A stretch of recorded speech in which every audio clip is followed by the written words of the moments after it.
ஒரு வெப்பமான நாளில் காட்டு வழியாக போகிட்டு இருந்த ஒரு எறும்பு கூட்டம் ஒரு தர்பூசணி துண்டை கண்டுபிடிச்சாங்க. அதில் முதல் எறும்பு சொல்லிச்சு, எனக்கு ரொம்பவே மகிழ்ச்சியாக இருக்குன்னு. ரெண்டாவது எறும்பு கத்திக்கிட்டே ரொம்ப சந்தோஷப்பட்டுச்சு. மூணாவது எறும்பு சொல்லிச்சு, ரொம்ப நல்ல வேலை செஞ்சோம், இந்த ஒரு தர்பூசணி துண்டு நமக்கு ரொம்ப நாளைக்கு உணவாக இருக்கும்னு. எல்லா எறும்புகளும் சேர்ந்து அந்த தர்பூசணி துண்டு மேலே ஏறி உட்காந்து பெரிய பெரிய துண்டுகளாக சாப்பிட ஆரம்பித்தாங்க. சாப்பிட்டுக்கிட்டே எல்லா எறும்பும் சொல்லிச்சு, இது ரொம்பவே சுவையாக இருக்குது, அதனால் நாம் இதை வீட்டுக்கு கொண்டு போகலான்னு.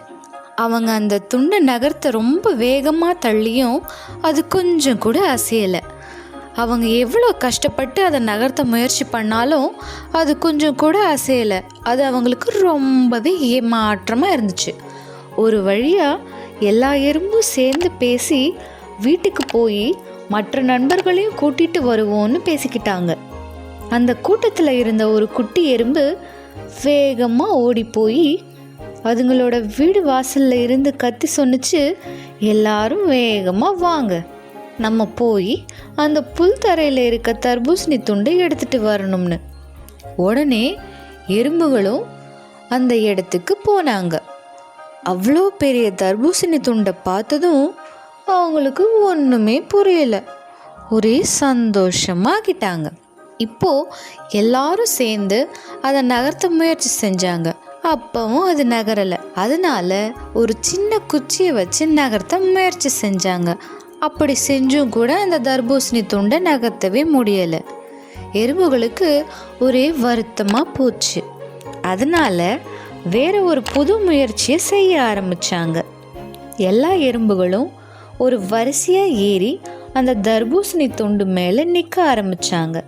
கூடவே ஒரு சின்ன மண்வெட்டியும் எடுத்துகிட்டு போனாங்க. அந்த மண்வெட்டியை வச்சு சின்ன சின்ன துண்டுகளாக அந்த பழத்தை வெட்ட ஆரம்பித்தாங்க. ஒரு சின்ன கிரேனோட உதவியால் வெட்டின எல்லா துண்டுகளையும் எடுத்துட்டு எல்லா எறும்புகளும் நகர ஆரம்பித்தாங்க. அப்படி எல்லாத்தையும் எடுத்துகிட்டு போய் அவங்க வீட்டில் வச்ச அப்புறம் கூட நிறைய பழம் மிச்சம் இருந்துச்சு.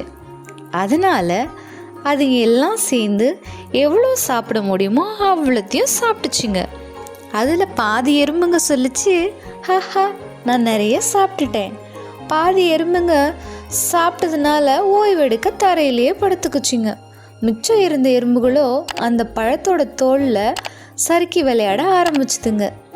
அதனால் குழந்தைகளே, வாழ்க்கையில் எப்போவுமே ஏதாவது ஒரு பிரச்சனை வந்தால் ஈஸியாக விட்டு கொடுக்கக்கூடாது. ஒற்றுமையாக சேர்ந்து ஒன்றா போராடினா வெற்றி நிச்சயமாக கிடைக்கும்.